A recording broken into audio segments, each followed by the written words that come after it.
ও বাইরে ভাই, আর মাত্র 2 ঘন্টা বাকি মেগাস্টার শাকিব খানের নতুন সিনেমা তাণ্ডবের টিজার আসতে। আর এই টিজারটি হতে যাচ্ছে সিনেমার একটা ঝলক নয়, বরং ধ্বংসের সিগন্যাল। পরিচালক রায়হান রাফি নিজেই বলেছেন আগুন লাগিয়ে দিব পুরো বাংলাদেশে। আমার পরবর্তী সিনেমার নাম তাণ্ডব, যেটা সিনেমা হলে আসছে কোরবানিতে, জানতে পারবেন। এতটুকু বলতে পারি, তুফানের থেকেও বড় কিছু নিয়ে আসছি আপনাদের কাছে।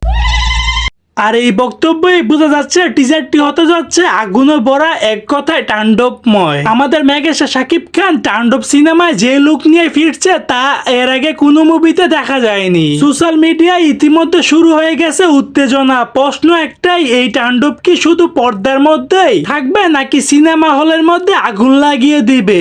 ঘড়ির কাঁটা বলছে আর মাত্র 2 ঘন্টা বাকি। সো দর্শক, সবাই কি প্রস্তুত মেগাস্টার শাকিব খানের তাণ্ডব দেখার জন্য? তো দর্শক, আজকের এই ভিডিওটি এই পর্যন্তই। যদি ভিডিওটি ভালো লাগে থাকে তাহলে চ্যানেলটি সাবস্ক্রাইব করে রাখবেন পরবর্তী ভিডিওর জন্য।